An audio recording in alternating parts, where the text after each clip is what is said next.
All right, thank you, Will. Also happening today, we have a new vaccine site opening up in the South Bay. Its primary focus is on the underserved community, and Crop 4's Sara Stinson is live in San Jose with more details. Do you have to make an appointment, Sarah? Daria, James, I got a lot more information just now from San Jose and from AACI, the Asian American Community of Involvement, and the CEO. I know now that, of course, registration was nice, but they have a lot more doses allotted for people who do end up just walking up. This is a great vaccination event because it really is accessible to people who are in need. In the morning portion, they're going to be serving those with disabilities, and they've reached out to several nonprofits to make sure that people are aware of this and they get to come out here.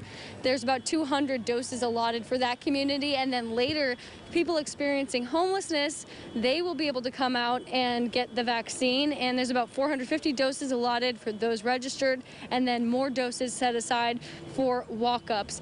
Transportation is it's easy to get here. Not only is the city hall and it's centrally located, but also they have set aside 5 transit buses so people can get here, and that is incredible to hear because we know people don't have access to internet, they don't have access to transportation. So joining us now is Sarita Kohli, CEO of Aki, and your great organization. And tell me, why was it so important for you to serve these people in need, give them the vaccine?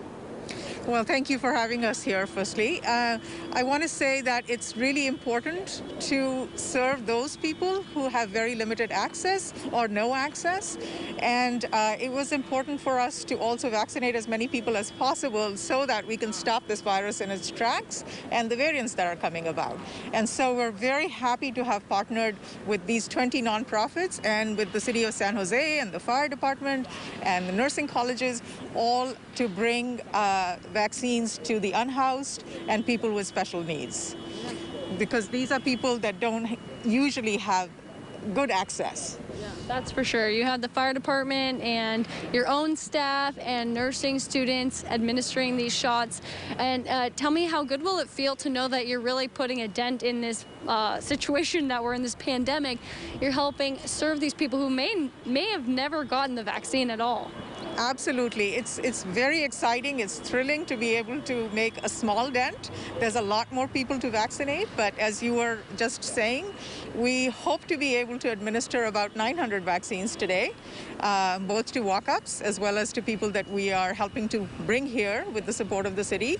And so I think, you know, even getting these shots out there is very, very exciting, and we're very proud to be able to do that today. Yeah, very, very important. And I know there's other volunteers. Thank you so much for joining us. There's other volunteers I talked to, and they were excited to be here and also serve those in need of the vaccine and those of the vulnerable populations. Now, speaking of the shot, they're going to get their first one today, and they're making it so accessible that they'll be able to get their second shot at the exact same location in 3 weeks' time. Reporting live in San Jose, Sara Stinson, back to you. All right, we're getting there. A lot of people are getting vaccinated. Thank you, Sarah. We'll be right back.